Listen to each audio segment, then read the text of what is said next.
Las Vegas, August 2nd, 2017. A 22-year-old Englishman checks his luggage, clears security, and heads for his gate at McCarran International, running on almost no sleep after a week of parties, panels, and handshakes at the world's biggest hacking conference.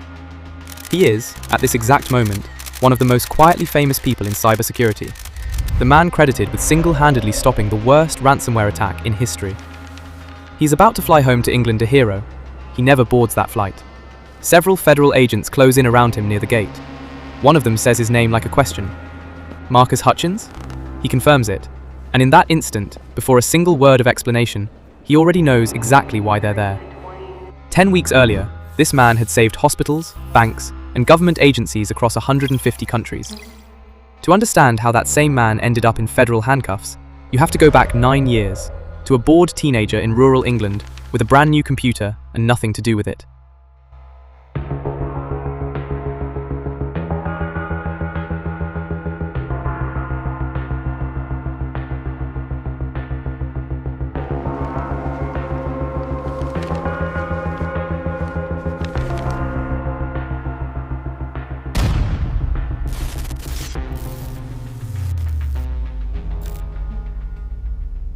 Marcus Hutchins was born in 1994 near London, the son of a Scottish nurse and a Jamaican social worker. When he was 9, his family left the suburbs for a quiet corner of rural Devon, the kind of place with more sheep than broadband. At 13, he got his first computer. He wanted, like most 13-year-olds, to get around his parents' controls and reach the sites they'd blocked. That search led him somewhere his parents never expected: hacking forums, where a bored, isolated teenager suddenly found a community that valued exactly the kind of mind he had. He taught himself to code: Visual Basic, PHP, C, C++, assembly language, one after another. By 14, he was already writing his own exploits under a new handle: Malware Tech. For years, that handle lived a double life across the underground forums, the same way its owner did. Between 2012 and 2015, Hutchins, barely out of his teens, built 2 pieces of malware with an online associate known only as Vinny.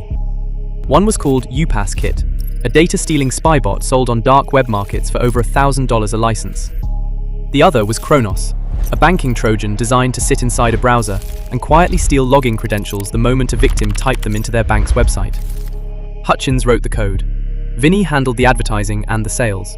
Together, the two of them made only a few $1,000s from it, a small return that would later carry an enormous cost.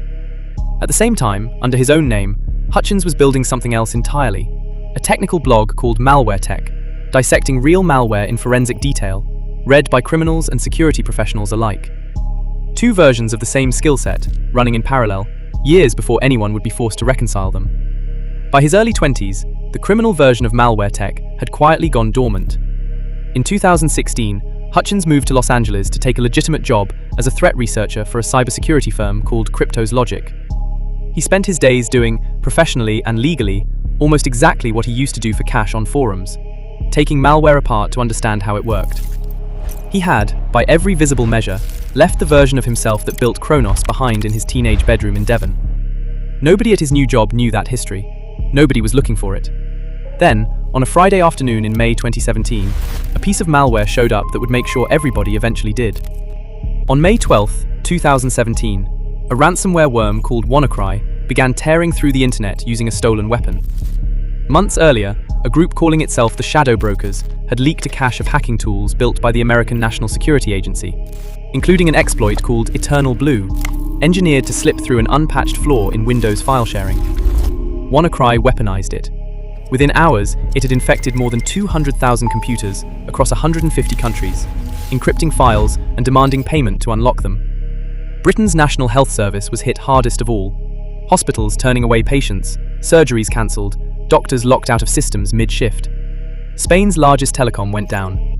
Germany's national rail network went down. It was, later investigations would conclude, the work of North Korean state hackers, and nobody yet knew how or whether it could be stopped. Marcus Hutchins was on a rare day off, working from his bedroom in Devon, when he pulled a live sample of WannaCry to see what made it tick. Buried in the code, he found something odd: an attempt to contact a long, nonsensical web address, a domain that, as far as he could tell, nobody had ever registered. On instinct, more out of curiosity than strategy, he registered it himself, for a little over $10. He assumed, at most, it would let him track how the malware was spreading. What actually happened was immediate. The instant that domain went live, WannaCry stopped. It turned out the address functioned as a kill switch, very possibly built in as an anti-analysis trick, so the malware would shut itself down if it ever detected it was being watched inside a security researcher's sandbox. Hutchins had accidentally made that condition true for the entire planet at once. He admitting plainly that he hadn't known registering the domain would stop the attack until after he'd already done it. The crisis wasn't over. If that domain ever went offline, WannaCry would wake back up and start spreading again, immediately, everywhere. For the next several days, Hutchins and a colleague fought off wave after wave of traffic aimed at knocking their sinkhole domain down, running on almost no sleep to keep a single web address alive because the alternative was a second global outbreak. British tabloids tracked him down to his parents' house in Devon and published his name and photograph before he was ready for either. He told the Associated Press, plainly, that he didn't think of himself as a hero, just someone doing his part to stop botnets. The world disagreed. For a few weeks, Marcus Hutchins was simply the man who'd saved the internet. At the end of July, Hutchins flew to Las Vegas for Black Hat and DEF CON, the two biggest security conferences in the world, as something close to a celebrity. He gave talks, he sat on panels, he met, in person for the first time, people he'd only ever known by their online handles. He tweeted that he was looking forward to getting back to work, back to his debugger, after more than a month away from it. He had one more day in Vegas. He never got to spend it. The same publicity that made Marcus Hutchins famous also made him traceable. Journalists and investigators, digging into the newly public identity behind malware tech, began connecting a decade of forum handles, email addresses, and domain registrations back to one name. The FBI already had Kronos on its radar, a small, low-profile banking Trojan that had circulated for years without anyone officially attached to it. Now, suddenly, there was a name, a face, and a location. On August 2nd, 2017, the same trip that had made him a hero, agents were waiting for him at his departure gate. He was indicted on 10 counts related to Kronos and UPAS-Kit, malware he had built years earlier, before Crypto's Logic, before the blog, before any of it had a hero attached to his name. Hutchins pleaded not guilty at his first hearing in Milwaukee and was released on $30,000 bail, on the condition that he stay in the United States.